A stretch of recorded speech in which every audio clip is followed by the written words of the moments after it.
Hello everybody, it's Cedric and CJ here, CRWC, and today we will be reviewing All Elite Wrestling Rampage. And hey, as I say, see you next time. This is next time, because every time is the next time. So, this show, it opens up, ringing the bell of the Hunger Bucks versus the Dark Order. And I say that because they introduced them as the Elite, but that's either the whole faction, which they haven't been seeming like at all, or it's the Bucks and Omega, which were the Elite. So, what do we do, right? What do we do? And what we do is talk about a little bit, somewhat of this match. Look, not really, because it's the same old, and the crowd is trying to support the Young Bucks. I get it. So I ain't going to stop that. Support them, love them, cheer for them. It's just, they was chanting, "This is awesome," and nothing was happening. They were just kind of walking around, getting in position to do something else. It was, nothing had happened. So I was like, this is weird. But it was a typical match. I mean, it's the Young Bucks type match. All of them on the indie scene wrestled each other, so they know what to do in the ring. I don't even know if they got to talk. If they even do, they probably just, it's already laid out. They know what to do and just go out there and do it. But at the end, I was like, just fast forward because, we know the Young Bucks are going to win, yada, yada. But then we were wrong. Mm-hmm. We were wrong, and Dark Order got the win. It was interference from the BCC. And Uno, he got the roll-up pin on Page. Wow, Wasn't expecting that. Yeah, but we should have because there's beef. But I don't know. It's just weird. But then Claudio and Takeshita, they prepare to enter the ring with chairs against Page, but then Omega runs in with a chair. BCC leaves the ring. They didn't run. They just left. I said they leave the ring. No, I'm reiterating because usually when somebody runs out with a chair, they kind of scramble out. No, they just sort of, all right, we'll leave. Mm-hmm. It's cool. We know we're not welcomed here. See you tomorrow when we beat you. Yeah, we're opting to not mess you up today. Good work today. Probably kill you tomorrow. Exactly. Then there was QTV stuff we skipped. Yep. Then you got Matt Hardy teaming with Jeff Jarrett versus Sammy Guevara and Daniel Garcia. The match was pretty good. It was a good match. There's also a lot going on. Cedra talked herself into a liar. Like Sanjay Dutt, his pink, it looks weird, it's dumb looking, it looks so stupid. Then they got up close and she's like, it's not really pink, it's more of a melancholy. It looks really good, it's pretty. I was like, oh my God. I'm sorry, the color grew over when I realized it wasn't just Barbie pink. I was like, you broke yourself. I did.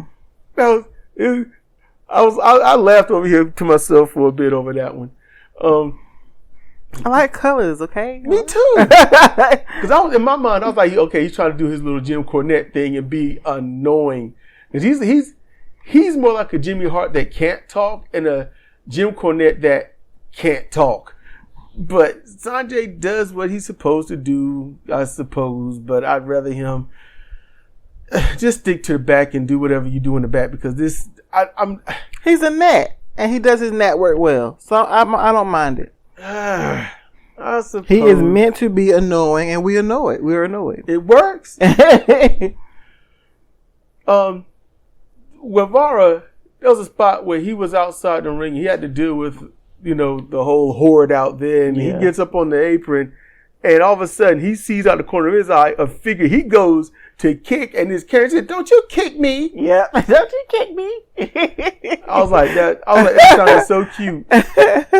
Because she was finna get kicked. Yeah, he was in autopilot mode. Like, oh, there's a figure. Let me go ahead and knock it out. Wait a minute. 4 other people come out when Jeff come out. It's a horde of folks. Yep. So then near the end of the match, Jay Lethal, he slides the guitar into the ring.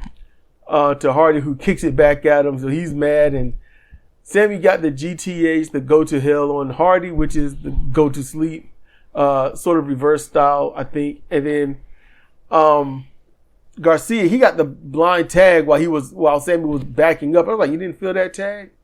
You know, so I put in quotations blind. You know, so they got the win. Sammy hits the move. Yeah. And then he gets up and Daniel scrambles in to get the pin. Yeah.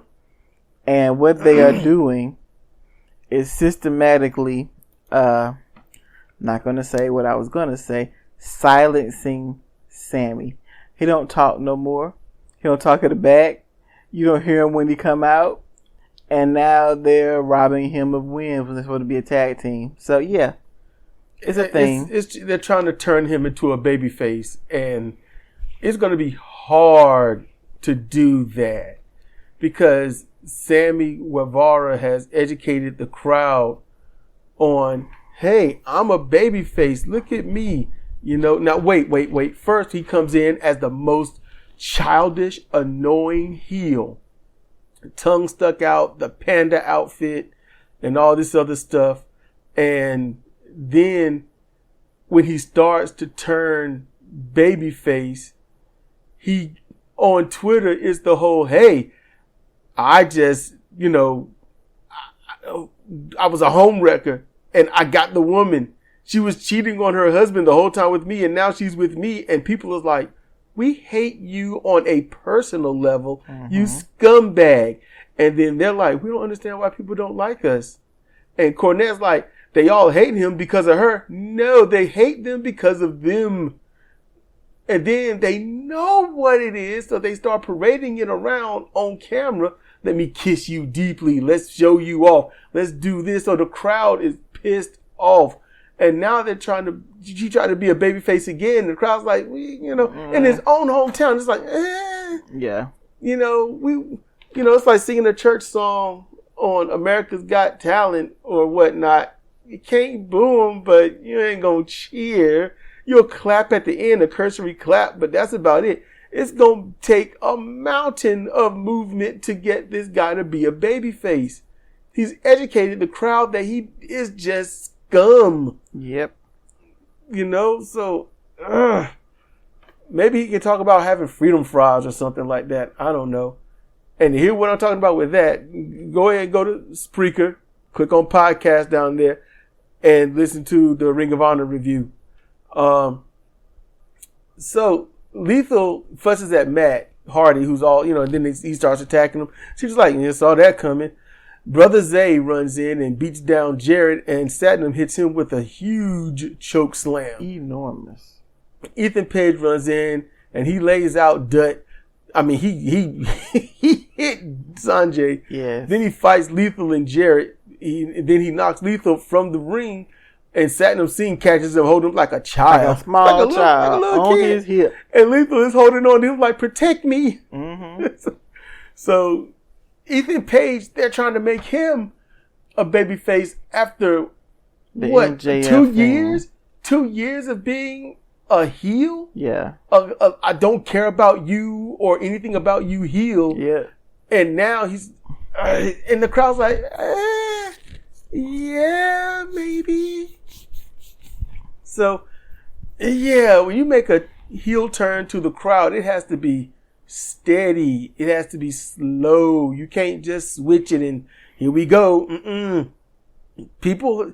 Wrestling people usually have a decent memory.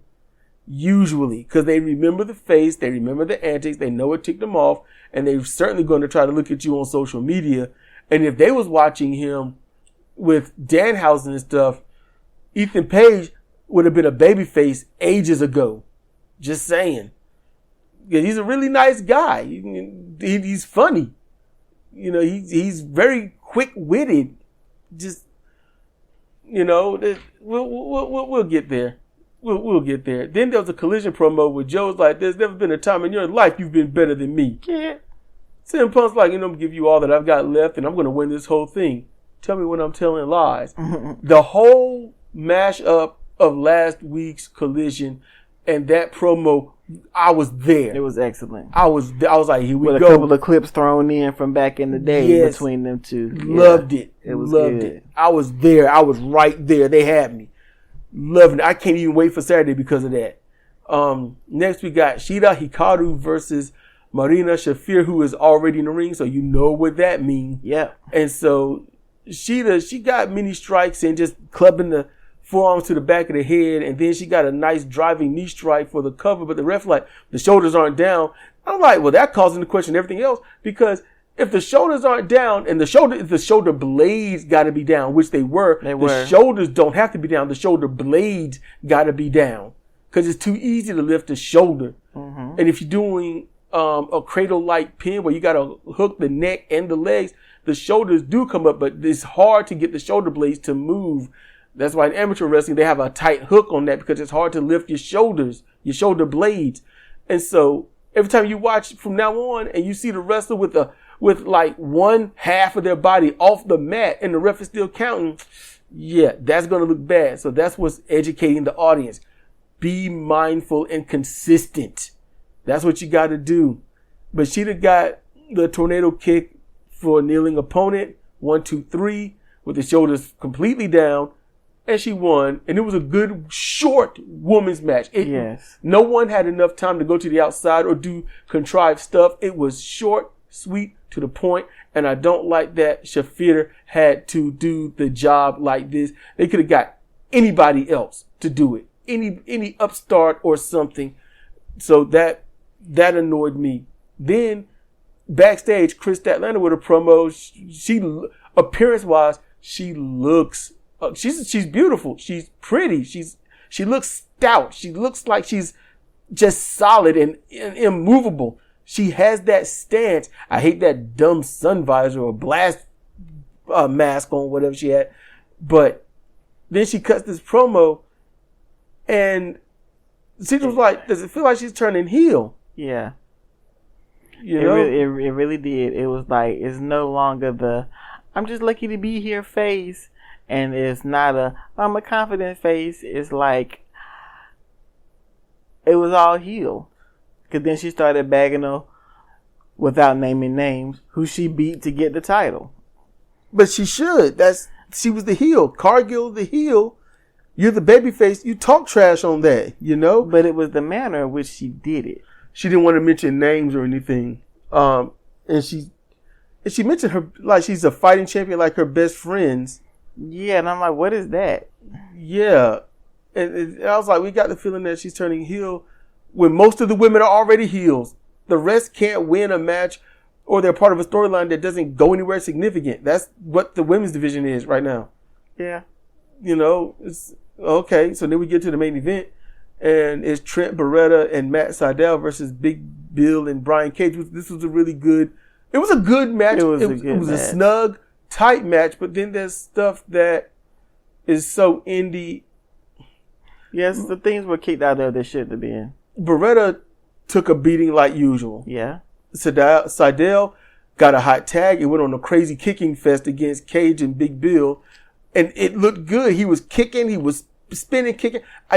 If he was slapping his thigh, I couldn't see it, and I wasn't really paying that close of attention. But, you know, those sounds, you know, it sounded like kick pads. You know, audibly, I'm like, he's not slapping the thigh because it sounded like kick pads. So I'm like, that's shin pads kicking somebody's flesh, the broad part of their flesh, not the shoulder, like, you know, the broad part of the chest or the upper back, you know, or the mid to high area of the thigh to get that slapping sound. You know, you can't get that too much without kicking pads unless you kick with, I guess, the instep or the top of the foot, near, you know, so, you know, and Sydal, usually in that area, he's just precise. That is accuracy upon accuracy. All right. That's like dotting the I, you know, with the top of a needle. It's just, he's perfect, when it comes to that stuff. But the match does spill to the outside, but not too long. And that's good. They got back into the ring. It was brief. Briefly outside. Great amount of time. Very short. Doesn't mess up the count. Doesn't bury the ref. They got inside. But then Seidel and Cage was doing something where Cage was on the very top rope. Seidel was. I'm like, what are y'all setting up? This is looking kind of weird. But then it was also that Cage could take a avalanche German suplex from Beretta, who then gives him a pile driver. And then from that pile driver, the diving double knees from Seidel, and then he kicks out. So I was like, this means nothing anymore. As soon as that, like, he just took the most epic of finishes. Well, not the most epic, but in AEW, this right here is like top of the heap in devastating moves, and he kicks out. That right there buries finishing moves. You know, the idea is you don't bury finishing moves by making the save. Bill should have been there to make the save instead of him kicking out and making all of that look weak. Yeah. And so, but at the end of the match, Cage and Bill, they hit the lariat bomb and got the pin. And look, Bill hit a good lariat and Cage delivered the power bomb very well. 1, 2, 3, end of the show. And as I said when they was coming out, if these two chose to work sort of like how big guys should work, they'd be unbeatable. Yeah. And when they started working like that, it started being very clear cut who the winner was going to be. Exactly. And everything outside of that, it's kind of like, well, it's 50-50, I guess. But when they went into, I'm a big dude and this is how we wrestle, it was like, it started turning undeniable. You know, Big Bill, he didn't do any of his antics because he's not with Moriarty, but still, even if he did, it wouldn't have taken away from the match. Going on what Brian Cage did, but save on the big pins like that. Make the save, because you don't want them looking like, well, yeah, y'all just destroyed me, and I should probably have a broken spleen, but I kicked out because why not? A broken spleen. So that's how I saw that. But that brings us to the end, and that's pretty much all we got. Yeah. So this has been Cedric and Cedric for CRWC and commentary on the AEW Rampage. Y'all stay safe, be chill, be good, and we will see you next time.